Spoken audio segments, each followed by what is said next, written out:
Welcome to Atlanta Mix 108. Up next is Author Talk with your host, M.L.Ruscsak.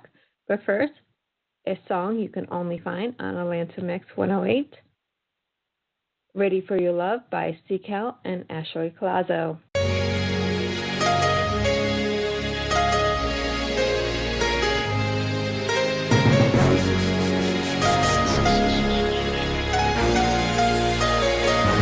I'm ready for your love, don't wanna waste your time. It's you I want forever, and forever's a long time. I'm ready for your love, I wanna spend my time with you and no one else until the end of time. Cause I'm ready for your love, don't wanna waste your time. It's you I want forever, and forever's a long time. Cause I'm ready for your love, I wanna spend my time with you and no one else until the end of time. I'm ready for your love. I can't believe that you really made me stop pitching. And though I think about it, yeah, it got me tripping. And now I'm having visions of you and me forever. They say it's locked down, I say it makes me better. My boo gon' love this, homies gon' think it's cheesy, but I'm still in the hood, and I'm still talking greasy. I just found something real, someone that I could chill without no problems, no drama, someone I really feel. What was this man without you? See, you became my world. You sexy lady, drive me crazy, you my favorite girl. No more wildin' with the homies and hanging in the clubs, cause God sent me an angel, yeah, sent from above. For your love, don't wanna waste your time. It's you I want forever, and forever's a long time. I'm ready for your love, I wanna spend my time with you and no one else until the end of time. Cause I'm ready for your love, don't wanna waste your time. It's you I want forever, and forever's a long time. Cause I'm ready for your love, I wanna spend my time with you and no one else until the end of time. I'm ready for your love. And now it's been a year, seemed like just yesterday. I scooped you up, gave you a hug, you stole my heart away. I knew I wanted to keep you when you sat down in the seat. No matter of fact, it was when I saw you walking in the street. I told my dude, look at that girl, ain't she a beauty? Pretty face, thin waist, and a nice booty. She had me straight like whoa, she had my heart thumping. Sorta like B's beats up in the car bumping. I wanted you on my side, saw it no other way. Love was in the air cause it was Valentine's Day. Like where you been all my life when I was in the slums. I want you to be the one, I'm ready for your love, girl. Don't wanna waste your time. It's you I want forever, and forever's a long time. I'm ready for your love, I wanna spend my time with you and no one else until the end of time. Cause I'm ready for your love, don't wanna waste your time. It's you I want forever, and forever's a long time. Cause I'm ready for your love, I wanna spend my time with you and no one else until the end of time. I'm ready for your love.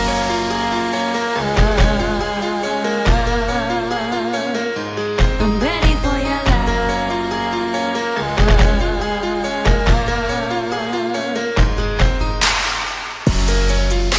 Yeah, I just wanted to tell you that you're so beautiful, you're so amazing, and I'm so glad you came into my life, girl. Yeah. Just when I think I can learn to love one, I imagine myself all alone and you're gone. I'm ready for your love, don't wanna waste your time. It's you I want forever, and forever's a long time. I'm ready for your love, I wanna spend my time with you and no one else until the end of time. Cause I'm ready for your love, don't wanna waste your time. It's you I want forever, and forever's a long time. Cause I'm ready for your love, I wanna spend my time with you and no one else until the end of time. I'm ready for your love.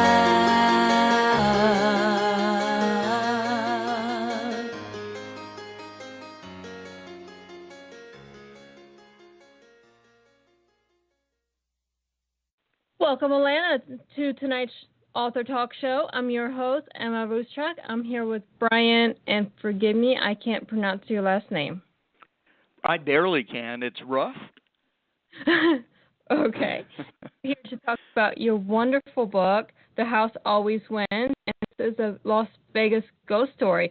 It sounds very intriguing, and haven't read a few pages because time allowing and everything now, it is very intriguing and captivating from what I have already read. Well, thank you. I appreciate that, and hopefully it's a page turner and you'll read more.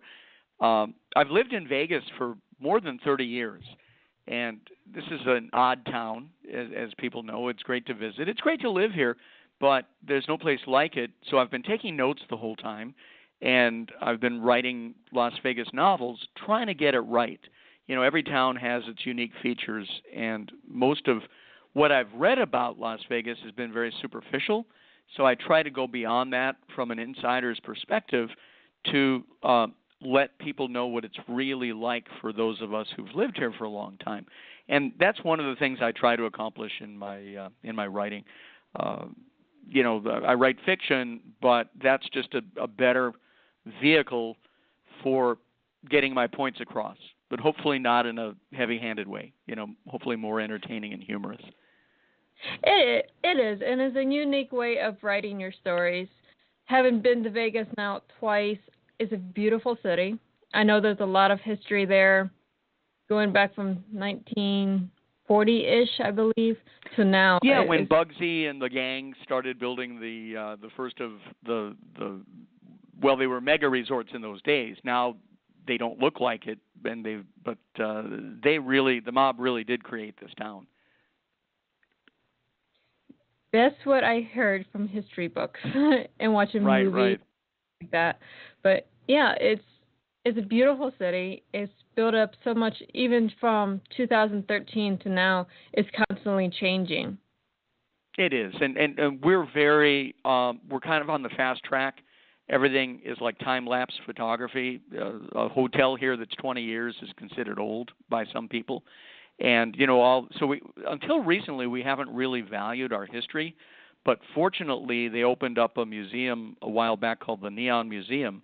And they're saving a lot of the old architecture and the signs from the imploded hotels and things. So the older ones, like the Dunes, unfortunately, they didn't save those signs, and those were amazing. But they've started doing that. We also have the Mob Museum, which is a phenomenal museum. It's not just a tourist trap. And I did a lot of research for my book at the Mob Museum and got very friendly with the people over there. In fact, they carry the book in their gift shop now. And the reason is because there's a ghost in my book based on a real haunted house that my family and I lived in about 15 years ago. That's a whole other thing I can talk about later if you like. But the ghost is based on a real guy that helped build this town named Mo Dalitz. And like a lot of the gangsters, he came from back east, and it was an opportunity for him to reinvent himself. And he came out here and ultimately opened a construction company, legit, and built our first indoor mall and built our first real hospital. He became a leader in the Las Vegas community, and this kind of thing happens, all the time. Vegas is a town for second chances, and some people have taken good advantage of that and turned their lives around and become, quite legendary. Of course, and a lot of the names that we associate with Vegas is big names, and then you hear the ghost stories that go along with those names now, but it's amazing to hear the correlation between the two. Oh, yeah. So this house, in the early 2000s, my wife is a realtor, and our kids were looking for a house, our grown daughter and son-in-law, and they found this big fixer-upper not that far from downtown, and it needed a tremendous amount of work, but it was because of that you could get it for like $150,000. It was an amazing deal. And we all bought it and moved in and spent about 3 years rehabbing the house. While we were in there, we felt like we were bringing back a ghost of perhaps a former occupant, and nothing scary, just weird noises and strange temperature changes, and the clocks never worked properly, and sometimes you'd smell cigar smoke and that kind of weirdness, which, was it a ghost? I have no idea. But when you're a fiction writer, that's all you really need to be able to take it and run with it, And that's what I was able to do with The House Always Wins, is I created a young couple that move into this fixer-upper house, and they're bringing back a ghost who turns out to be, I'm not giving away too much, but turns out to be a dead mobster who helps them in a fight to keep the house away from a crooked casino developer. And I always say that's redundant because a lot of the casino owners and developers are crooked still to this day. So that was the impetus I for think the you story. have to be. Right? A little bit. And, all of the news that we've read lately about even the next generation of casino guys like Steve Wynn, he got forced out recently on that Me Too thing. There's a lot of stuff that goes on here that's still pretty shady. And, it's great fodder for those of us who write, whether we write fiction or nonfiction. Oh, exactly. I think you can never run out of stories with Vegas. That's just one of the you can't. Yeah, you hit that on the head. I have more, people always say to authors, "Where do you get your ideas?" I've got more ideas than I've got time to write them. So I just have to pick the ones that excite me the most. Exactly. We never have enough time to write everything that's in our heads. That's for sure. There's no doubt. And but this one tormented me for many years because I started it. And then when the economy crashed, I had to go back to work full time, and I put this kind of shelved it, digitally shelved it.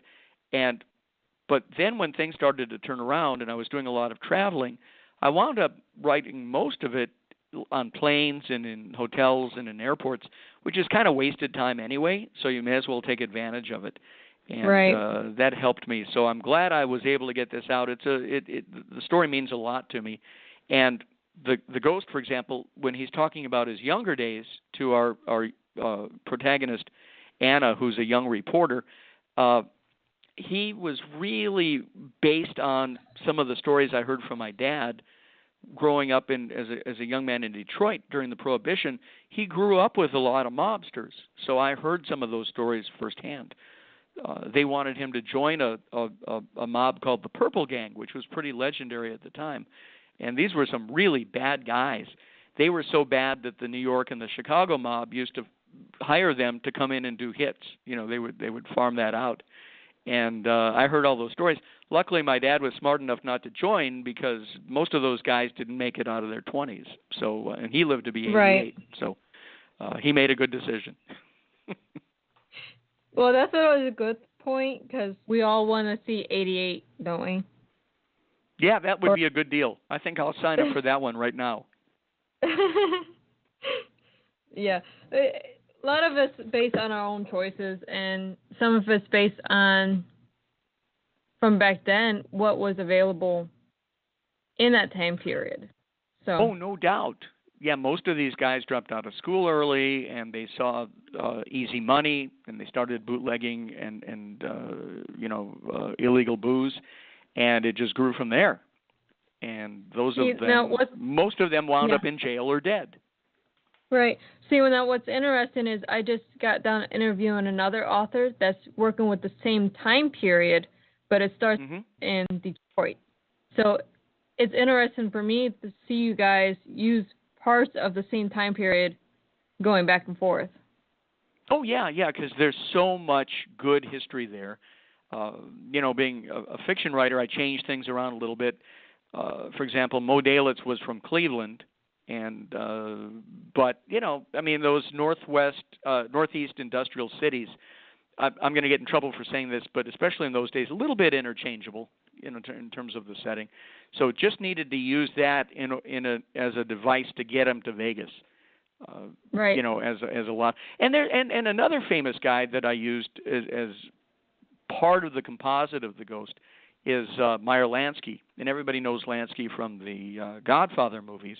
They changed his name to Hyman Roth, but he was the financier for the mob, and a lot of that money is what went into building that first wave and even the second wave of hotel casinos out here. Yeah, and a lot of people don't understand that someone from a different city went in and basically built the city up or financed the city and got rich from it. Oh, then absolutely. You saw money laundering on the side and a whole mess of other looking back, it's intriguing. But I know from listening to my grandfather, it was not as glamorous as it sounds now. No. Well, fiction always makes it a little more glamorous when you see some of the movies like Casino, Exactly. and Goodfellas. But still, it does make for quite a story, and sometimes the truth is stranger and more interesting than the fiction.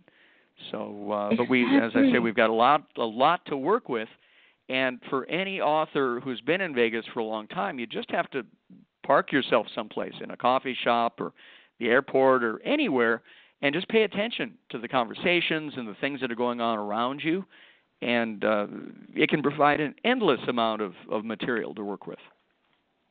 Oh, I know. It's amazing what you hear listening to other people talk, and when you're looking for details for a book, what you actually see with your own eyes that you can incorporate. Yes.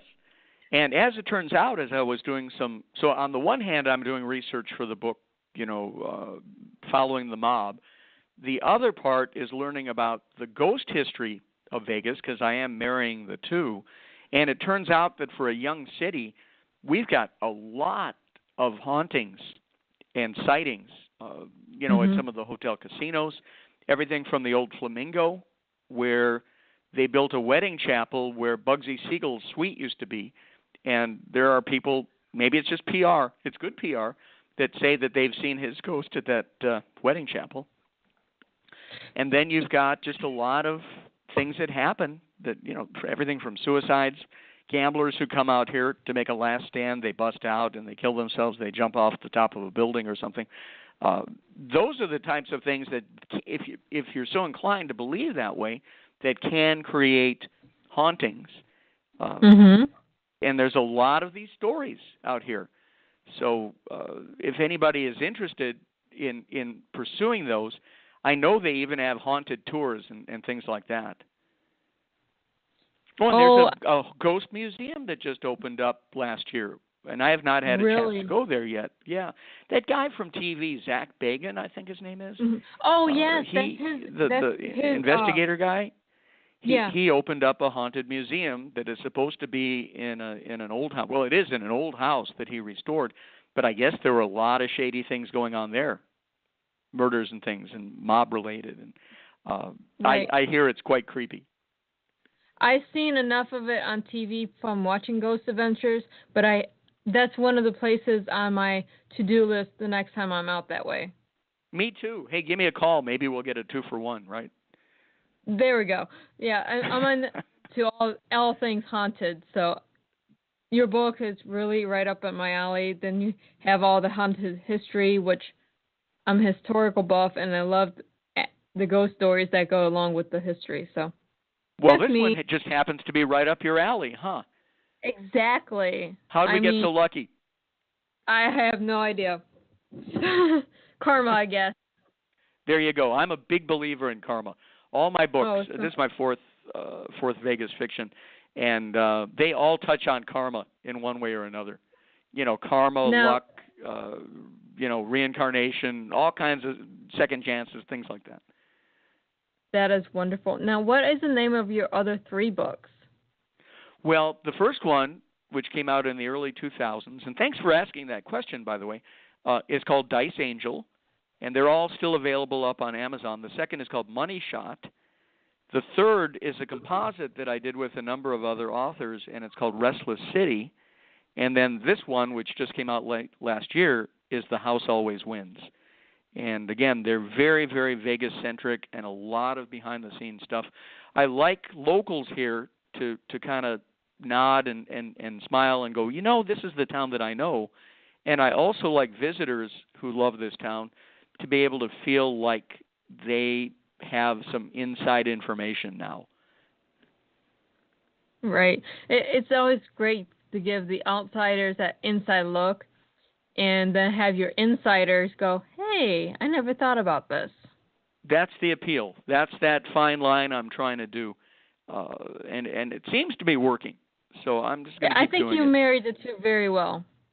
Well, I appreciate that very much. And when you finish it, get a hold of me. And, of course, anybody who reads one, certainly, all authors appreciate Amazon and Goodreads reviews. So if I can put in a plug for that, it really does help sales. I know you and I didn't discuss this, and I don't know how we would do it, but I'd be very happy to give away a book to one of your listeners. Well, let's set that up right now, since I know we didn't discuss it, and it's kind of improv anyways. Why not, right? The whole interview is improv. Right. Let's do it. Right.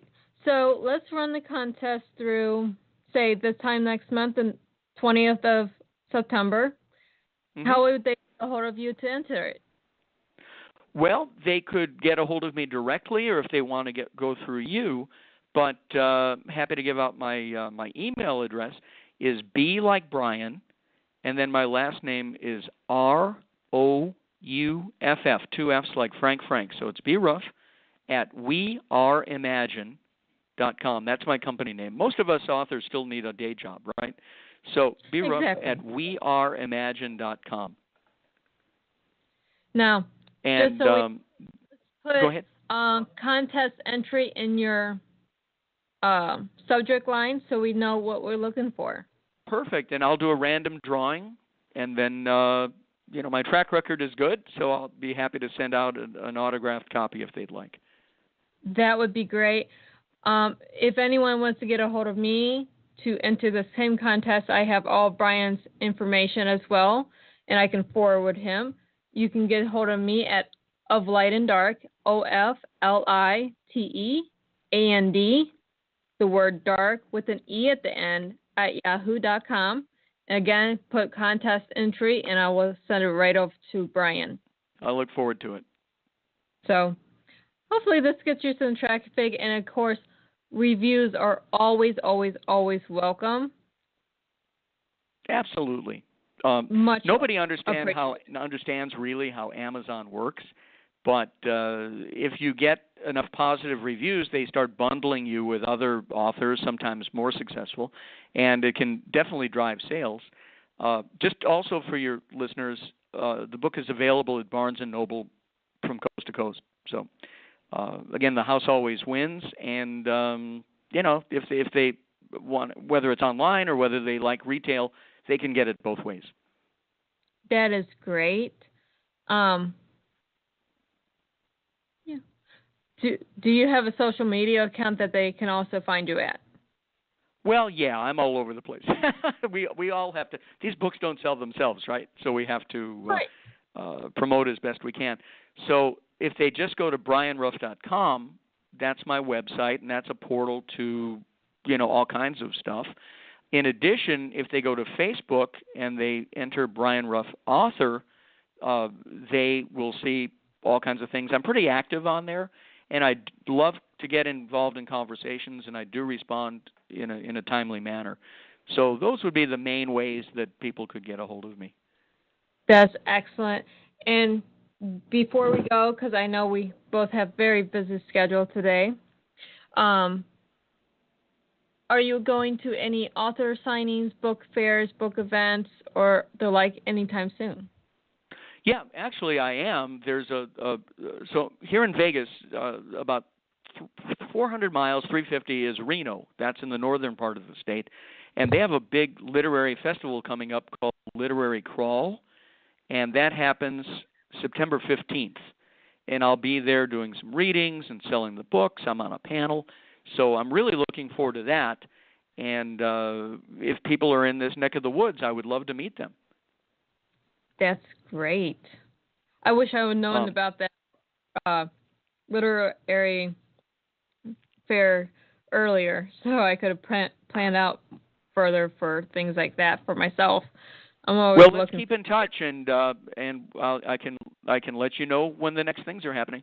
I'm also on Black Friday. The Mob Museum gift store is bringing in a bunch of local authors, and I will be there from 10 till noon on Black Friday, which I believe is October. No, not October. It's November. November. 23rd. Right, the day after Thanksgiving. So I think that's November 23rd. I was going to say October, that's Halloween, but that would work too. Yeah, Yeah, and I do stuff for Halloween. I can't remember off the top of my head, but because of the ghostly connection, I've got some Halloween stuff happening. I think at one of the local Barnes and Nobles.